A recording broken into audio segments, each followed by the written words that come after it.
Hello everyone.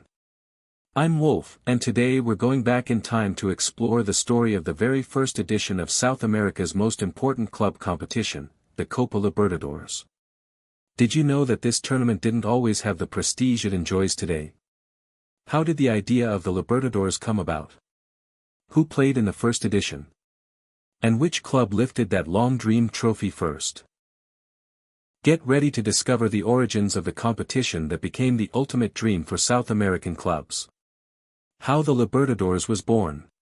By the late 1950s, South American football was growing rapidly. National teams from the continent had already won World Cups, but there was still no tournament that brought together national champions to decide who was the best club in South America. Inspired by the newly created European Cup, CONMEBOL decided to launch a continental competition. Thus, in 1960, the Copa de Campeones de América was born. Years later, it became known as Copa Libertadores de América, in honor of the leaders who fought for independence across South America. The first participants.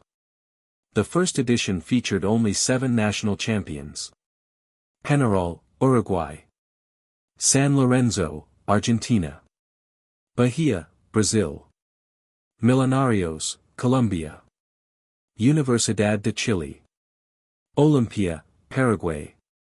Jorge Wilstermann, Bolivia. Since some countries didn't send representatives, the format was very different from today's. The road to the final. Matches were played in home-and-away format. Bahia, Brazil's champion at the time, made history by representing the country in the first Libertadores. But the team that truly stood out was the powerful Peñarol.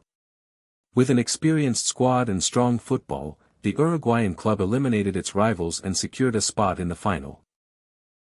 On the other side was Olimpia from Paraguay, who also had an impressive campaign. The first final in history. The final took place in June 1960. In the first leg, played in Montevideo, Peñarol won 1-0. In the return match in Asunción, the Uruguayans confirmed their superiority with a 2-1 victory, conquering the very first Copa Libertadores. Thus, Peñarol entered history as the competition's first champion. The first champion.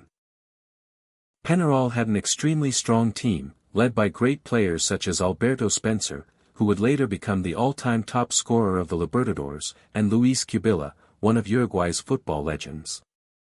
This triumph cemented Peñarol as one of the continent's greatest powers. And Brazil?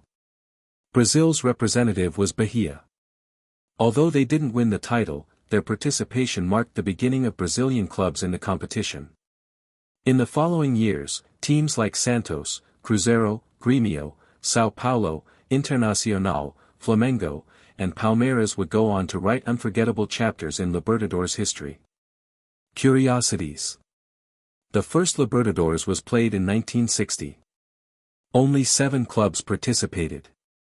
The first champion was Peñarol, from Uruguay.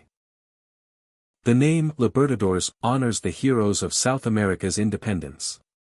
Today, the competition brings together clubs from almost the entire continent and is considered one of the toughest tournaments in the world. The first Copa Libertadores was the beginning of a story filled with rivalries, epic matches, and unforgettable triumphs.